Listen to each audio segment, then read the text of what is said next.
విద్యార్థులు మీ అందరికీ శుభాశిస్సులు. నా పేరు గన్నమనేని గంగాధర్ నాయుడు. కడప జిల్లా ప్రొద్దుటూరులో ఉన్నటువంటి వైవిఎస్ పురపాలక బాలికోన్నత పాఠశాలలో పాఠశాల సహాయకుడు, తెలుగు భాషోపాధ్యాయుడిగా పనిచేస్తున్నాను. ఈరోజు మనం 10వ తరగతి తెలుగు వాచకంలో ఉన్నటువంటి ఒక చక్కటి పాఠమైనటువంటి ప్రకృతి సందేశం, మానవాళికి ప్రకృతి ఈ యొక్క గురువులాగా ఏ విధంగా సందేశాన్ని ఇస్తుందో ఈ యొక్క గేయ కవిత ద్వారా తెలుసుకుందాం. విద్యార్థులు, మీరంతా సిద్ధమేనా? ప్రియమైన ఈ పాఠంలోని ముఖ్యాంశాలను గమనించినట్లయితే, మొదటగా ఇందులో చదవండి, ఆలోచించండి, చెప్పండి అనే అంశాన్ని గురించి తెలుసుకుంటాం. తర్వాత పాఠం ఉద్దేశాన్ని గ్రహిస్తాం. తర్వాత మూడో అంశం కింద కవి పరిచయం, రచయిత గురించి తెలుసుకుంటాం. 4 ప్రక్రియ. ఈ పాఠం గేయ కవిత అనే ప్రక్రియకు సంబంధించింది కాబట్టి దాని గురించి తెలుసుకుంటాం. అలాగే ఈ పాఠంలో ఉన్నటువంటి 1, 2, 3 గేయ కవితల గురించి ఈ వీడియోలో తెలుసుకుంటాం. ఈ పాఠం యొక్క అభ్యసన ఫలితాలను ఒకసారి గమనించండి విద్యార్థులు. పాఠం ఉద్దేశాన్ని అవగాహన చేసుకొని మిత్రులతో చర్చిస్తారు. కవి పరిచయంలోని అంశాలను నేర్చుకొని విశ్లేషిస్తారు. గేయ కవిత ప్రత్యేకతను తెలుసుకొని గేయం పాడడానికి ఆసక్తి చూపుతారు. గేయం సారాంశాన్ని సొంత మాటల్లో తెలియజేస్తారు. ప్రకృతి మానవాళికి ఇస్తున్న సందేశాన్ని గుర్తిస్తారు. ఇవి ఈ పాఠం యొక్క అభ్యసన ఫలితాలు విద్యార్థులు. మరి పాఠం ప్రారంభంలో ఇచ్చినటువంటి చదవండి, ఆలోచించి చెప్పండి అనే అంశం కింద వచ్చినటువంటి ఒక సీస పద్యాన్ని ఇవ్వడం జరిగింది. దాన్ని ఒకసారి గమనించండి విద్యార్థులు. కోడి కుంపటి దింపుకొని పిల్లలను బిల్చి కొసరి గింజలేరు కొనుట నేర్పు. ఈనకమున్నే మృగభామ పిల్లలకు వెనువెంట చెంగులు బెట్ట నేర్పు. ముందు పుట్టిన తీవ పందిరికెగబ్రాకి పసితీవియకు వెంట బ్రాక నేర్పు. నడువ నేర్చిన బిడ్డ బుడత తమ్ముని ప్రేమ అడుగులో అడుగులేయంగ నేర్పు. ప్రకృతి సర్వంబు నీ గురుత్వంబునందు. ప్రకృతి సర్వంబును ఈ గురుత్వంబునందు లీనమయ్యున్నది. అది నీవు లేని సీమ దీపమెత్తని వ్యర్థ మందిరము సుమ్మి. ప్రాభవంబోయిని నోటి వాక్యమునకు. దీన్ని రాసినటువంటి కవి గుర్రం జాషువా గారు. మరి ఇక్కడ ఏం చెప్తున్నాడంటే, కోడి కుంపటి దింపుకొని పిల్లల్ని పిలిచి కొసరి గింజలు ఏరుకుంటూ నేర్పు. కోడి కుంపటి దింపుకోవడం అంటే తన రెక్కల మాట ఉన్నటువంటి బిడ్డలను కిందికి దించుకొని అక్కడ ఉన్నటువంటి గింజల్ని ఎలా ఏరుకొని తినాలో చక్కగా నేర్పిస్తుందట. అలాగే ఈనకమున్నే మృగభామ పిల్లలకు వెనువెంట చెంగులు పెట్ట నేర్పు. ఒక మృగము అంటే జంతువు. ఒక జంతువు తను బిడ్డ జన్మించినప్పుడు ఆ నడకలు ఎలా నేర్వాలో ఆ జంతువుకు నేర్పిస్తుంది. తర్వాత ముందు పుట్టిన తీవే పందిరి కెగబ్రాకి, అంటే ముందుగా పుట్టినటువంటి ఒక తీగ తను పైకి ఏ విధంగా పందిరికి చెట్లకు అల్లుకుంటూ వెళ్తూ తన వెంట వస్తున్నటువంటి లేత తీగలకు ఏ విధంగా పైకి ఎగబ్రాకాలో నేర్పిస్తుందట. అలాగే నడకలు నేర్చేటువంటి తనకంటే ముందు ఉన్నటువంటి ఆ పెద్దవాడైనటువంటి అన్న తన చిన్నవాడైన తమ్ముణ్ణి ఏ విధంగా అడుగులు వేయాలో నడకలు నేర్పిస్తాడట. అలాగే ఈ ప్రకృతి సర్వంబు కూడా అంతా మొత్తం సమస్తము కూడా ఈ గురుభావంలోనే, ఈ గురుత్వంలోనే నడుస్తూ ఉన్నది. మరి ఆ ప్రకృతి లేని ప్రదేశం అనేటువంటిది ఎలాంటిది అంటే దీపం మెట్టని వ్యర్థ మందిరము లాంటిది. అంటే ఒక దీపం లేకపోతే ఆ ఇల్లు శోభ ఉండదు, అందం ఉండదు, వెలుగు ఉండదు. అలాగే గుడి అయినా సరే అలాంటిది ఈ యొక్క ప్రకృతి లేని ప్రదేశము పాడుపడినటువంటి ఒక ఇల్లు లాంటిది, గుడి లాంటిది. ఇంకా చెప్పాలి అంటే ప్రాభవం పోయి నేను ప్రాభవం అంటే దొరతనము, అధికారత్వము, ఇవన్నీ కోల్పోయిన వాడి యొక్క మాటలకు విలువ ఉండదు కదా. అలాంటి ఆ యొక్క ప్రకృతి లేని ప్రదేశానికి కూడా ఎటువంటి విలువ ఉండదు. కాబట్టి ఈ ప్రకృతి సర్వము మనకు గురువు లాంటిది అని చెప్తున్నాడు. ఇక్కడ పద్యం యొక్క భావాన్ని మరొకసారి గమనించండి. కోడి తన బిడ్డలకు గింజలు ఏరుకోవడం నేర్పిస్తుంది. అలాగే జంతువు అప్పుడే పుట్టిన బిడ్డకు ఎలా నడకలు నేర్వాలో తెలియజేస్తుంది. చెట్టు కొమ్మలకు ముందుగా అల్లుకున్న ఒక తీగ తన తర్వాత వచ్చేటువంటి లేత తీగకు ఏ విధంగా పైకి ప్రాకాలో నేర్పిస్తుంది. అలాగే తనకంటే ముందు పుట్టినటువంటి సోదరుడు తన తర్వాత ఉన్నటువంటి చిన్నవాడికి బుడిబుడి నడకల్లో ఏ విధంగా నడవాలో సహాయం చేస్తున్నాడు. అలాగే సమస్త ప్రకృతి ఈ గురుభావంతోనే లీనమై ఉన్నదిని, ఆ ప్రకృతి లేని ప్రదేశము దీపం లేని ఒక దేవాలయం లేదా ఇల్లు లాంటిదని, దొరతనం కోల్పోయిన వారి మాటలకు వలె అవి కూడా వ్యర్థమైనటువంటివని, మరి ఈ యొక్క ప్రకృతి సమస్తానికి గురువు లాంటిది మనకు అని చెప్పేసి కవి ఇక్కడ తెలియజేస్తున్నాడు. విద్యార్థులు మరి మూల్యాంకనంలో దీనికి సంబంధించినటువంటి చదవండి, ఆలోచించండి, చెప్పడానికి సంబంధించినటువంటి ప్రశ్నలు గమనించండి. పద్యంలో కవి దేని గురించి చెప్తున్నారు? ఏ కోడి, బి తీగ, సి జంతువు, డి ప్రకృతి. ముఖ్యంగా దీంట్లో ఈ యొక్క పద్యం ద్వారా మీరు దేని గురించి తెలుసుకుంటున్నారు అనేది ఆలోచించండి. జవాబు చూద్దాం. మరి అవును, డి ప్రకృతి అనేది సరైనటువంటి జవాబు. చక్కగా చెప్పారు విద్యార్థులు, అభినందనలు. తర్వాత రెండవ ప్రశ్న, ప్రకృతి ద్వారా మనం ఏ ఏ విషయాలను నేర్చుకోవచ్చు? ఏ సహకారము, బి ఐక్యత, సి సమత మమత, డి అన్ని గుణాలు. మరి ఈ ప్రకృతి అనేటువంటి వాటి ద్వారా మనం ప్రకృతి నుంచి ఏ అంశాలు నేర్చుకోవచ్చు అనే అంశాన్ని గమనించినట్లయితే చూడండి, జవాబు గమనించారా? చూద్దామా? రైట్, చక్కగా చెప్పారు. డి పై అన్ని గుణాలు. ప్రకృతిలో సహకారం, జంతువులు కానీ తీగలు కానీ మరి పక్షులు కానీ ఏ విధంగా ఒకరికొకటి సహకారం ఉంటాయి, ఐక్యతతో ఉంటాయి, సమతా మమతలతో మెలుగుతాయి. కాబట్టి పై అన్ని గుణాలు సరైన జవాబు. మూడవ ప్రశ్న, విశ్వానికి గురువుగా దీనిని భావిస్తాం? ఏ భూమి, బి ఆకాశము, సి సముద్రము, డి ప్రకృతి. మీరు చక్కగా పద్యాన్ని విన్నారు కదా, మరి సమాధానం ఇప్పటికే గుర్తించుంటారు. చూద్దామా జవాబు? అవును, డి ప్రకృతి. విశ్వానికి గురువుగా దీన్ని భావిస్తాము, ప్రకృతిని భావిస్తాం. మరి పాఠ్యాంశం యొక్క ఉద్దేశాన్ని మీరు గమనించండి. ప్రకృతి మానవులకు చక్కని పాఠశాల. అది మరి ఆది మానవుడి నుంచి నేటి ఆధునిక మనిషి వరకు కూడా ప్రకృతి నుంచి మనం ఎన్నో విషయాలు నేర్చుకుంటున్నాడు మానవుడు. నేటికి కూడా నేర్చుకుంటున్నాడు. ప్రకృతిలో ఉన్నటువంటి చెట్టు పుట్ట ఇలా ప్రతిదీ కూడా మనిషికి ఎన్నో సందేశాలను ఇస్తూనే ఉంటుంది. అవి ఏమిటో విద్యార్థులకు తెలియజెప్పడం, అలాగే ప్రకృతిని కాపాడుకోవాలని చెప్పడమే ఈ యొక్క ప్రకృతి సందేశం పాఠము ఉద్దేశం. విద్యార్థులు మరి ఉద్దేశానికి సంబంధించినటువంటి ప్రశ్నలు గమనించండి. మానవునికి చక్కని పాఠశాల ఏది? ఏ భూమి, బి ఆకాశము, సి సముద్రము, డి ప్రకృతి. మరి మానవునికి చక్కని పాఠశాల ఏది గుర్తించారా? చూద్దామా జవాబు? అవును, డి ప్రకృతి. మానవునికి చక్కని పాఠశాల ఏది? ప్రకృతి. ప్రకృతిలోనే మనం ఏ విషయాలైనా నేర్చుకోవచ్చు. ఐదవ ప్రశ్న, ఈ పాఠం ద్వారా మానవునికి ప్రకృతి ఏమి ఇస్తున్నది? ఏ ఆదేశము, బి ఆనందము, సి సందేశము, డి సంతోషము. మరి ఈ పాఠం ద్వారా ప్రకృతి మనకు ఏమిస్తున్నది? జవాబు ఆలోచన చేశారా? చూద్దామా జవాబు? అవును, సి సందేశము సరైనటువంటి సమాధానం విద్యార్థులు. మరి ఈ పాఠం యొక్క రచయిత కవి గురించి చూద్దాము. కవి పరిచయం. అభ్యుదయ కవిగా రచయితగా పేరుగాంచిన వైసివి రెడ్డి. ఈయన పూర్తి పేరు యమ్మనూరు చిన వెంకటరెడ్డి. ఈయన 1926 మార్చి 26వ తారీఖున కడప జిల్లాలోని బోనాల గ్రామంలో జన్మించారు. లక్ష్మమ్మ కొండారెడ్డి దంపతులు ఈయన యొక్క తల్లిదండ్రులు. వీరి రచనల్లో ముఖ్యమైనవి తొలకరి చినుకులు, మేనక, రంభ, సింధూరరేఖ, రక్షణలయము, వైజయంతి, పారిజాతం మొదలైనటువంటి కావ్యాలు. గట్టి గింజలు అనేటువంటి కథల సంపుటిని రచించారు. 1989 అక్టోబర్ 8న కడపలో మరణించడం జరిగింది విద్యార్థులు. ఇది ఈ కవి పరిచయం. మరి కవి పరిచయానికి సంబంధించిన మూల్యాంకన ప్రశ్నలు ఒకసారి చూద్దామా?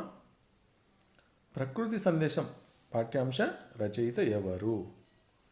ప్రకృతి సందేశం పాఠ్యాంశ రచయిత ఎవరు?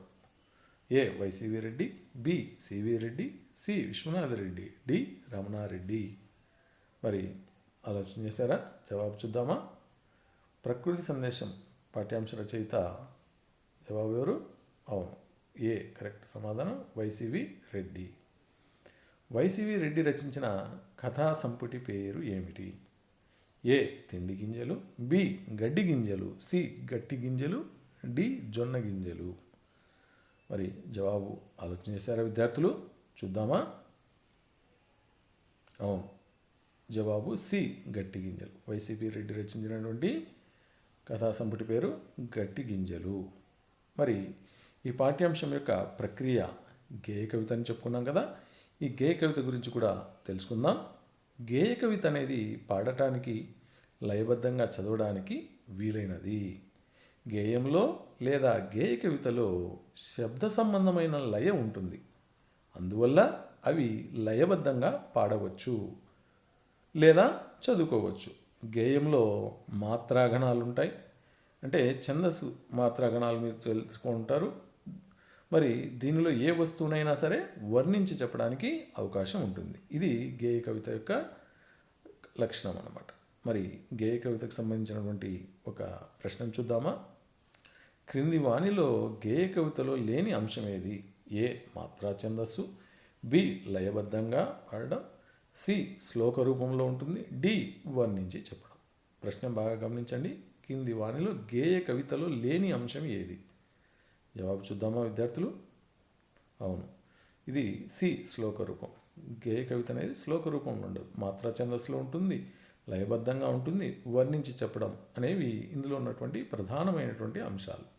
మీకు ప్రక్రియ అనేది పరీక్షల్లో కూడా అడిగే అవకాశం ఉంటుంది. కాబట్టి ఈ 3 అంశాలను మీరు మాత్రా ఛందస్సు, లయబద్ధంగా ఉండేది, వర్ణించి చెప్పడం, ఈ అంశాలను గుర్తుపెట్టుకుంటే మీకు మార్కులు రావడానికి అవకాశం ఉంది. తర్వాత ఇప్పుడు మనం పాఠంలోకి ప్రవేశిద్దాం విద్యార్థులు. ప్రకృతి సందేశం. ఇందులో ఉన్నటువంటి మొదటి గేయ కవితను నేను చదివి వినిపిస్తాను, ఒకసారి గమనించండి. గిరిధరీ ముకర కందర సరోవరములను, గిరిధరీ ముకర కందర సరోవరములను, అరవిచ్చు విరుల సంబరమైన తుమ్మెదలు, వాసంతవేళ విభ్రమ కంచుకితమైన సహకార మంజరీ సహకారములు, పికములందించే సందేశముల్, సంస్కృతి సదన మంజులగానముల్, పికములందించే సందేశముల్, సంస్కృతి సదన మంజులగానముల్. గిరిధరీ ముకర కందర సరోవరం అంటే ఆ యొక్క కొండ అంచుల నుంచి కిందికి జాలువారినటువంటి ఆ సరస్సులు. సరోవరం అంటే సరస్సు. ఇక్కడ చూడండి, ముకురము అంటే అద్దము, గిరి అంటే కొండ, పర్వతము. ఆ కొండ అంచుల నుంచి జాలువారినటువంటి ఆ అద్దం లాంటి సరస్సులు కనిపిస్తున్న చూడండి, బింబం, దాని యొక్క ప్రతిబింబం అందులో మీకు కనిపిస్తుంది. అద్దం లాంటి సరస్సులు, ఆ కొండ అంచుల నుంచి జాలువారుతున్నటువంటి ఆ సెలయేళ్ళు ఆ కిందికి అలా జారువారినప్పుడు వాటి యొక్క ఆ సరోవరంలో ఉన్నటువంటి ఆ పుష్పాలు ఎలా విచ్చుకుంటున్నాయో మనకు ఇక్కడ చెప్తున్నాడు అనమాట. పర్వత సానువుల్లో ఉన్నటువంటి సరస్సుల్లో తామర మొగ్గలు అప్పుడప్పుడే విచ్చుకుంటున్నాయి. కొండ కోణల్లో పువ్వులు అందంగా విరబూసాయి. వాటిపైన తుమ్మెదలు సంతోషంగా వాలుతున్నాయి అనేది ఈ యొక్క చరణంలో గేయాల్లో ఉన్నటువంటి మొదటి 2 గేయాల్లో ఉన్నటువంటి భావం. ఒకసారి చూడండి, ఆ పర్వత సానువుల్లో నుంచి జాలువారుతున్నటువంటి ఆ నీరు ఆ యొక్క అద్దంలాగా, అద్దం దర్పణం, ఇక్కడ దర్పణంలాగా, ఏమి ముకురం అంటే దర్పణము, అద్దం వస్తుంది అన్నమాట. ఆ ప్రతిబింబాలు అద్దంలాగా మనకు కనిపిస్తున్నాయి కదా, అవి అనమాట.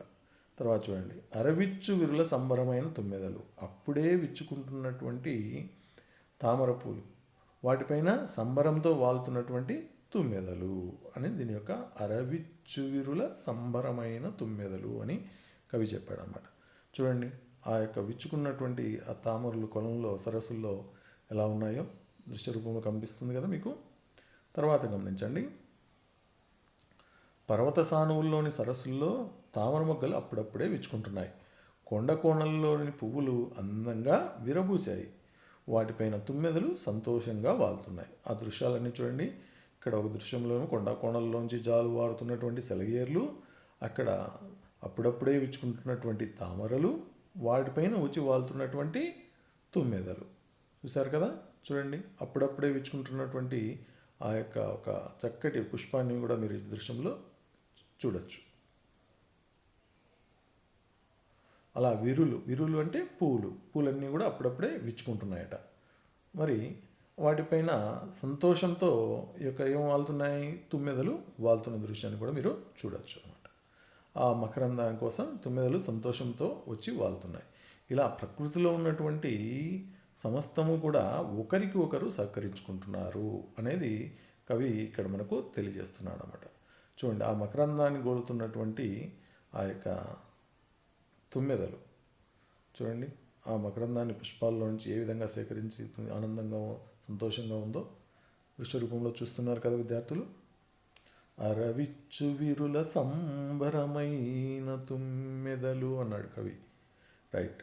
తర్వాత చరణంలో ఏమన్నాడు, వాసంత వేల విభ్రమ కంచుకితమైన సహకార మంజరీ సహకారములు పికములందించే సందేశముల్ సంస్కృతి సదన మంజుల గానముల్.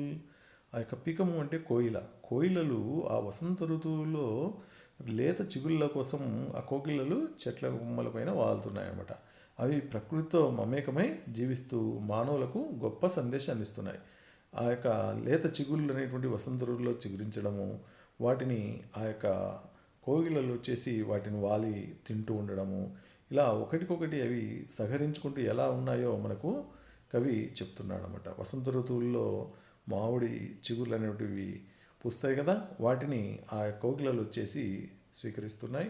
అలా మానవులు కూడా ఒకరికొకరు సహకరించుకుంటూ ఒకరికొకరు పరస్పరం సహకారంతో జీవించమని చెప్పేసి ఈ యొక్క తామరలు, తుమ్మెదలు, కొండల్లో ఉన్నటువంటి సరస్సులు కావచ్చు, ఈ యొక్క వసంత ఋతువుల్లో మామిడి చెట్ల లేత ఆకులు కావచ్చు, వాటిపైన వాటిని తింటున్నటువంటి ఆ యొక్క కోయిలలు కావచ్చు, ఇవన్నీ కూడా పరస్పరం ఒకరికొకరు సహకరించుకుంటున్నారు అని చెప్పేసి కవి ఇక్కడ మనకు చెప్తున్నాడు అనమాట. ఇందులో వచ్చేటువంటి ముఖ్యమైనటువంటి పదాలను మీరు గమనించినట్లయితే, గిరి అంటే కొండ, పర్వతం అనే పర్యాయ పదం రాసుకోవచ్చు. వీరులు అంటే పుష్పాలు, కుసుమాలు. అలాగే ముకురము అంటే అద్దము, దర్పణము. సరోవరములు అంటే సరస్సులు, కొలనులు. అలాగే పీకము అంటే కోయిల అని అర్థం చెప్పవచ్చు అనమాట. మంజుల గానముల్ అంటే శ్రావ్యమైనటువంటి పాటల రూపంలో మన యొక్క సంస్కృతి అనేది ఏంటంటే ఒకరికొకరు సహకారం అనేటువంటిది అందించుకోవాలి అని ఈ ప్రకృతి ద్వారా ఈ పద్యం ద్వారా మనకు కవి తెలియజేస్తున్నాడు విద్యార్థులు. మరి ఆ దృశ్యాలన్నీ కూడా మీరు ఇక్కడ చూడొచ్చు. పర్వత సానువుల్లోని సరస్సుల్లో తామర మొగ్గలు అప్పుడే విచ్చుకుంటున్నాయి. కొండల్లో ఉన్నటువంటి పువ్వులు అందంగా విరబూశాయి. వాటిపైన తుమ్మెదలు సంతోషంగా వచ్చి వాలుతున్నాయి. వసంత ఋతువుల్లో లేత చిగుళ్ళ కోసం కోకిలలు చెట్ల కొమ్మలపై తిరుగుతున్నాయి. అవి ప్రకృతితో ఒకదానితో ఒకటి మమేకమై జీవిస్తూ మానవులకు గొప్ప సందేశాన్ని ఇస్తున్నాయి. మనుషులంతా కూడా ఒకరికొకరు సహకరించుకుంటూ, చూడండి అక్కడ చిత్రంలో అందరూ ఎలా ఉన్నారో అలా సహకరించుకుంటూ కలిసికట్టుగా జీవించాలని, మన యొక్క సంస్కృతి గొప్పదనాన్ని శ్రావ్యంగా పాడుకోండి చెప్తున్నాయి. ఈ యొక్క ప్రకృతిలో ఉన్నటువంటి ఆ యొక్క సరస్సులు, తుమ్మెదలు, తామరలు, కోకిలలు, మామిడి చిగుర్లు, ఇవన్నీ వీటి నుంచి మనం తెలుసుకోవాల్సింది ఎంతో ఉందని చెప్తున్నాడు ఈ పద్యంలో కవి. రెండవ పద్యాన్ని గమనించండి. ఆవేశగమనలై ఆలింగనము చేసే గిరిశేఖరముల సుందర మేఘమాలికలు కొండ కోణలలోన నిండుగా పుష్పించి అల్లిబిల్లిగా చెట్ల నల్లుకొన్నల తాలి అనుశాసనములిచ్చెరా మధురమౌ ఐక్యతను కాంక్షించెరా. అనుశాసనములిచ్చెరా మధురమౌ ఐక్యతను కాంక్షించెరా. చూడండి, మరి ఇక్కడ ఆవేశగమనములై ఆలింగనము చేసే గిరిశేఖరముల సుందర మేఘమాలికలు అన్నాడు. అంటే అందమైనటువంటి ఆ యొక్క ఆకాశంలో ఉన్నటువంటి మేఘాల గుంపు ఒక దండలాగా కూర్చుకొని వచ్చాయట. అవి ఆకాశంలో తమని తాము మరిచి వేగంగా వెళ్తూ ఆ పర్వత శిఖరాలను కౌగిలించుకుంటూ వెళ్తున్నాయి అంటున్నాడు. చూడండి, ఆకాశంలో ఆవేశంగా వెళ్తున్నటువంటి ఆ యొక్క మేఘమాలికలు అంటే మేఘాల దండలాగా ఉన్నటువంటి ఆ యొక్క మేఘాల యొక్క గుంపును చూశారు కదా, అవి కొండలన్నీ కూడా అల్లుకుని ఆలింగనం చేసుకుంటున్నట్లుగా మనకు ఆ దృశ్య రూపంలో కూడా కనిపిస్తోంది కదా విద్యార్థులు, చూస్తున్నారు కదా. ఆవేశగమనములై ఆలింగనము చేసే పర్వత శిఖరాలన్నీ కూడా అవి కౌగిలించుకున్నట్లుగా ఉంది కదా అది. తర్వాత ఏమంటున్నాడు, కొండ కోనలలోన నిండుగా పుష్పించి అల్లిబిల్లిగా చెట్ల నల్లుకొన్న లతాలి. కొండ కోణల్లో నిండుగా పుష్పించినటువంటి చెట్ల తీగలు, వాటికి అల్లుకున్నటువంటి తీగలు, ఆ తీగలకు పుష్పించినటువంటి పూలు, ఆ దృశ్యాలు కూడా మీరు ఇక్కడ చూడొచ్చు. చూడండి, ఆ యొక్క చెట్లకు అల్లుకున్నటువంటి ఆ తీగలకు పూసినటువంటి పూలు, లేత తీగలకు అల్లుకున్నటువంటి ఆ చెట్లను అల్లుకున్నటువంటి లేత తీగలు, వాటికి పూసినటువంటి విరబూసినటువంటి పుష్పాలు, ఇవన్నీ కూడా ఒకరిలో ఒకరు కలిసిమెలిసి జీవించాలని చెప్పేసి చెప్తున్నాయని కవి యొక్క భావం విద్యార్థులు. చూడండి, కొండ కోణల్లో పుష్కలంగా పూలు పూసిన తీగలు చెట్లను ఒద్దికగా పెనవేసుకున్నాయి.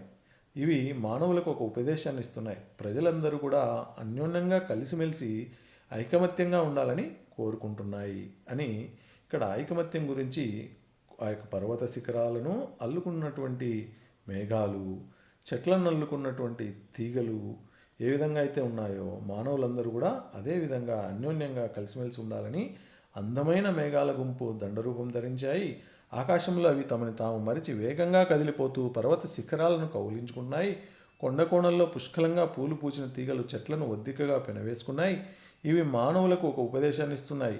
ప్రజలందరూ అన్యోన్యంగా కలిసిమెలిసి ఐక్యంగా ఉండాలని కోరుకుంటున్నాయి అనేది ఇక్కడ మనకు కవి చెప్పినటువంటి విషయం. మూడవ పద్యాన్ని గమనించినట్లయితే, గేయ కవితను గమనించండి. గగన కాంతకు వింత కాంతి కన్నుల నింపి పసరు రెక్కల విప్పు వలరాజు తేజీలు గుసగుసలతో కొమ్మపై నివసించి ముక్కులానించు లకుముకు పిట్ట దంపతులు అనురాగ సందేశముల్ ప్రజలకై అందించే సాకూతముల్ అనురాగ సందేశముల్ ప్రజలకై అందించే సాకూతముల్.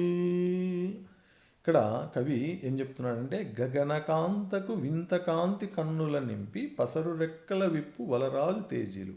గగనము అంటే ఆకాశం, ఆకాశంలో ఉన్నటువంటి స్త్రీ అనేటువంటి ఆ యొక్క మధురమైనటువంటి ఆ కాంతికి కన్నులలో నింపి పసరు రెక్కల విప్పు వలరాజు తేజులు. పసరు రెక్కలు అంటే పచ్చనైనటువంటి ఆ రెక్కలు కలిగినటువంటి వలరాజు అంటే మన్మధుడు. ఆ మన్మధుడు గుర్రంలాగా ఆకర్షిస్తూ ఉన్నాయట. ఇక్కడ మన్మథ వాహనమైనటువంటి రామచిలుకలు ఆకాశం అనేటువంటి ఆ స్త్రీ కన్నుల్లో వింత కాంతులను నింపుతున్నాయి. అవి తమ తేజోవంతమైనటువంటి రెక్కలను విప్పుతున్నాయి అని చెప్తున్నాడు. చూడండి, ఆ మన్మథ వాహనమైనటువంటి రామచిలుకలు ఆకాశం అనేటువంటి కన్నుల్లో వింత కాంతులను నింపుతున్నాయి. అవి తమ తేజవంతమైన రెక్కలను విప్పుతూ ఉన్నాయట. గుసగుసలతో కొమ్మపై నివసించు ముక్కులానించు లకుముక్కు పిట్ట దంపతులు అనురాగ సందేశములు అందించే సాకూతం. ప్రజలకై అందించే సాకూతము. ఇక్కడ లకుముక్కు పిట్టల జంట చూడండి ఎంత అన్యోన్యంగా కొమ్మలపై ఉన్నాయో వాళ్ళతో. అవి అనురాగంతో ఒకరి పట్ల మరొకరికి ప్రేమ అభిమానము అనేటువంటిది ఉంటూ చక్కగా గుసగుసలాడుతూ ఉన్నటువంటి ఆ దృశ్యాన్ని కూడా మనం చూడొచ్చు. చూడండి, ఆ లకుముక్కు పిట్ట దంపతులు ఏ విధంగా అయితే అన్యోన్యంగా జీవిస్తున్నాయో అదేవిధంగా మానవులంతా కూడా అనురాగము అనేటువంటి దాన్ని కలిగి ఉండాలి. మానవులు ఒకరి పట్ల ఒకరికి అనురాగము, ప్రేమ, అభిమానాలు కలిగి ఉండాలి అని చెప్పేసి చెప్తున్నాడు అనమాట. మరి ఈ 3 అంశాలకు సంబంధించినటువంటి ఈ ప్రశ్నలు, మూల్యాంకన ప్రశ్నలు ఒకసారి గమనించండి విద్యార్థులు. తుమ్మెదలకు సంతోషాన్ని ఇస్తున్నవి ఏవి?